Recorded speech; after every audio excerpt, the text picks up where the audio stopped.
being a founder or an entrepreneur is like staring into the abyss while eating glass. And he said, staring into the abyss because you're just staring into this dark space, knowing that only maybe 1% of companies will make it, right? And you're still doing it anyway. So that's the abyss. And the eating glass part is when you're running a company, if you're the founder or the CEO, you only get the worst problems. Make it. Welcome to Unstoppable Podcast with Harry Sardinas, inspiring conversations with influential millionaires, investors, thought leaders, entrepreneurs who are making a massive difference with their innovative products and services, and sharing the challenges and the wisdom of how they sold their first million. Good afternoon, good evening, good morning, wherever you are. And today we have a surprise for you.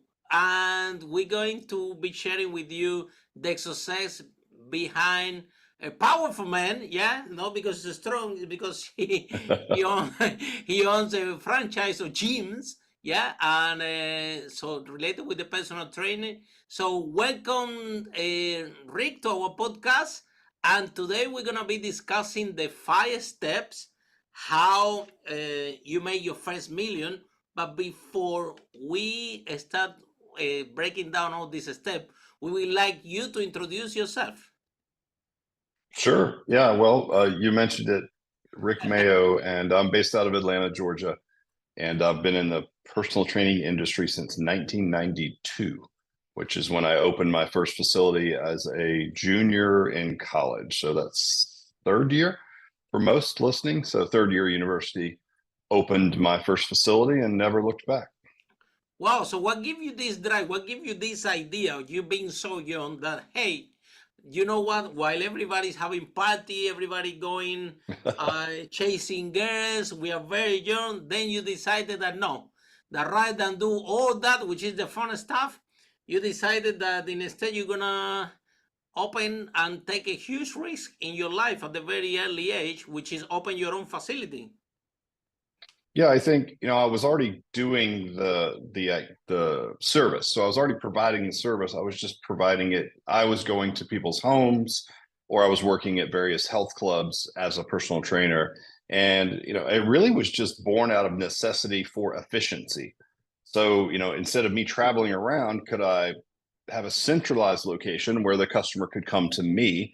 And then also I could put a better customer experience around it. So it would leverage more time for me, and I could put a better, again, 4 walls and a better customer experience around this high-end service of personal training instead of doing it in the homes or in different health clubs. And so that's where it was born, really out of just efficiency and necessity. And you say the risk, which is true, but I would say it's a much easier time to take a risk when you're 22 years old, because you don't really have anything to lose, right? It's like, if it doesn't work out, it's like, okay, I'm back where I And you're was when full I of started, energy, right? right? Yeah, that's a great time. It's a great time to do it. So So what yeah, your it was friends told you, what your parents told you, what everybody around you told you when you said, hey, you know what? I'm 22 years old, but I'm going to open my own facility. So what was the feedback of your friends about around that? I don't think my friends were that surprised. And thankfully, I had a father that was an entrepreneur. And so it was Okay. not surprising to him either. So I think I had to take out a small loan. And of course, at 22 years old, I had no collateral or enough credit, at that point. So he co-signed my original loan, and I soon paid him back in full within a year. But yeah, he was all for it because he had experience as an entrepreneur. So he understood why I was trying to do it. I think that maybe using the role model of your dad could be very helpful, because at the end of the day, all you saw in your house was your dad having the business. So the conversation about clients, profits, and customer experience, there were terms that they are not popular terms, so there are terms that it doesn't, it's not that they are day by day topic in a common household. But in your house, by you listening your dad, you have something, some role model, we can say, to follow, right? Yeah, I agree. I've always said it was a big advantage. I probably didn't recognize it at the time, but in hindsight, when I look back, I'm like, that was a really big advantage that I had over other people who, you think about, if my parents had been more risk adverse, then they might have said like, oh, we're not going to back you on this loan. You're never going to make it. Like, just go work for a company, right? So there's more security there. But because my dad had done it and been very successful, for him, he was like, sure, let's do it. Explain Wow, the business model. If amazing. it makes sense, he'll back me, So anyway, that was how we originally started. But yeah, Amazing. that was a Happy. huge advantage. How your mom took it?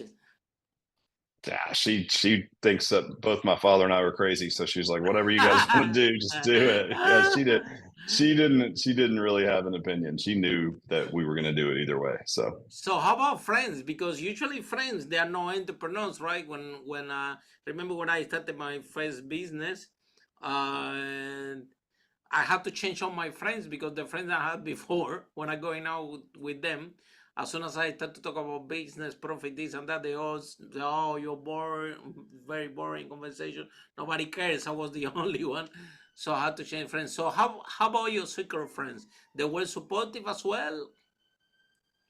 I would say yes, but I would say that I lost a lot of friends in the process, not because they weren't good people. We were just going in different directions. Like, as a junior in college, I was slowly making my way through school. And most of my friends were doing exactly what you said earlier, on the call, which is, they were out partying on Thursday night and on the weekends. And I couldn't do that. I had to go to school and I had a business to run.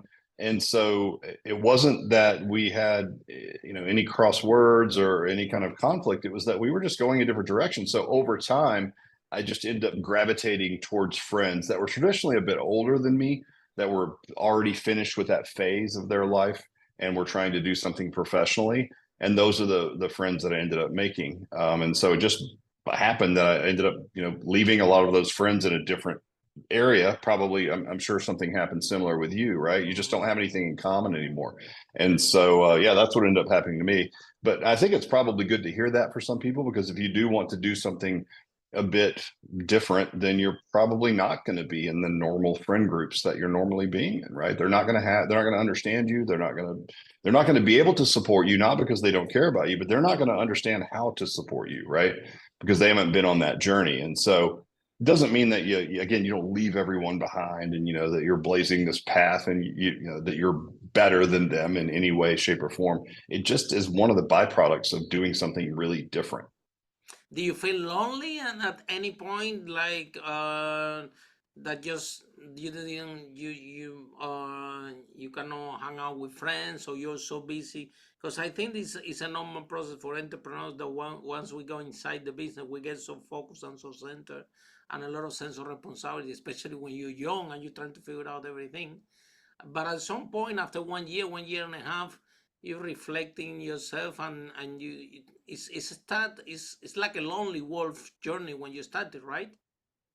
Yeah, I mean, I think that's the case for everyone. That's probably also a sobering truth about becoming an entrepreneur, is you're going to be misunderstood, and there's going to be times when you feel very lonely. I heard a great snip from a podcast from Elon Musk, who's probably the quintessential entrepreneur because he does so many wild things, right?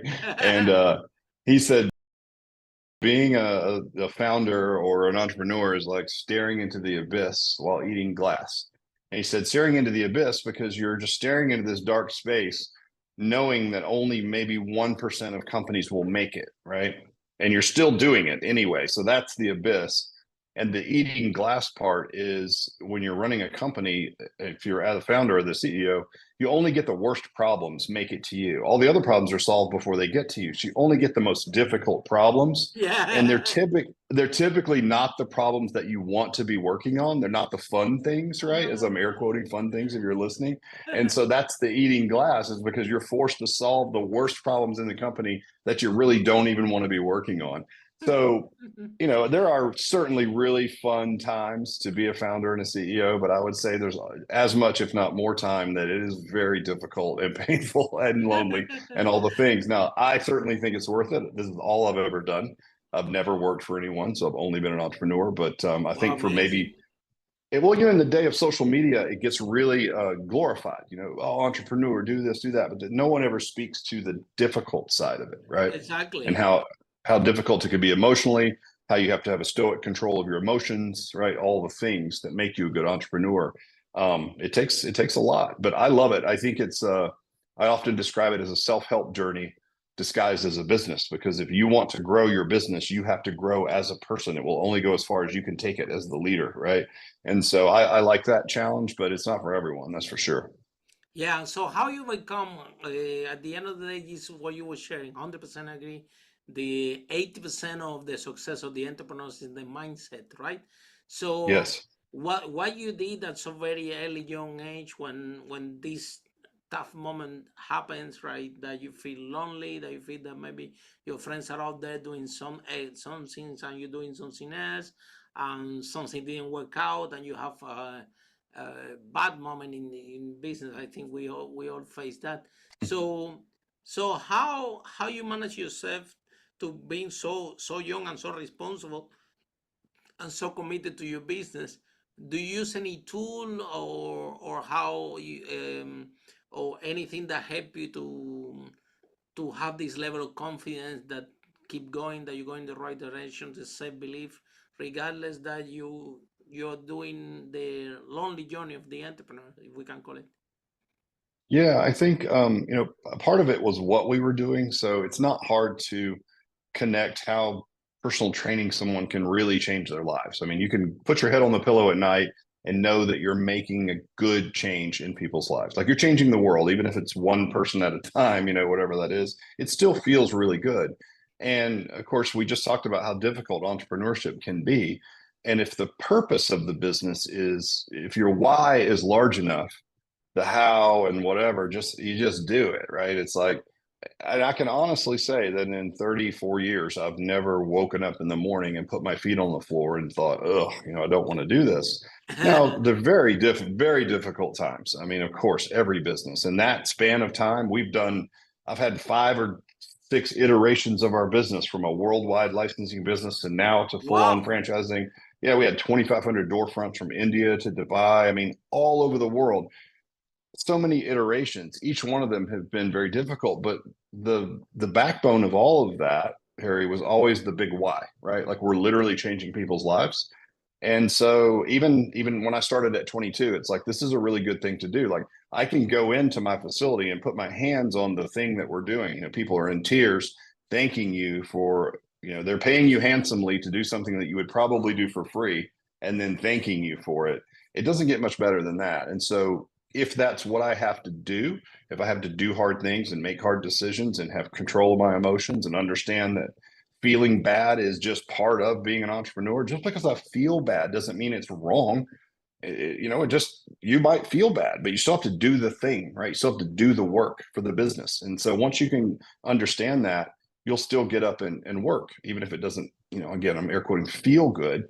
It's like, that's okay. It's okay to not feel good, by the way, right? It's kind of like exercise. It's like, it's not fun. I still don't love it. I've been exercising my entire life. It's like, there's plenty of days when I don't really want to do it, but you just do it, because you have to have that control of your emotions, right? You have to understand that it is going to be uncomfortable sometimes. And there's nothing wrong with that. That doesn't mean you shouldn't do it, or that you're doing the wrong thing, or that something's wrong with you because you're sad, because you're tired, or your business is in a slump. It's like, join the club, right? Everybody's business goes in a slump. So anyway, I think that sort of mindset for me, driven by this big why of changing lives, was really the main driver that just kept me going. And you just sort of learn as you go, honestly. Also, I think maybe expectation to not be good at everything right away, because some people will try and then they'll fail. But sometimes a failure, I mean, you've heard this as a cliche, but like failure is just a learning experience, and then you pivot or you shift and you go back at it, and then you go back at it again. And keeping that framework, at the forefront of your thought process will keep you from catastrophizing every, hiccup or speed bump, along the way, because it's like everybody has those. Your ability to handle those and adjust accordingly is going to make or break you in the long run, as an entrepreneur. I mean, you understand that, of course, but it might be good for your listeners to hear that if they're thinking about getting into entrepreneurship. You will be sad, you will feel lonely, it will be hard, and it's worth it. Follow us for more interviews with world's most influential, audacious entrepreneurs that overcame challenges and adversity, providing you with the blueprint of how they sold their first million so you can grow your business exponentially.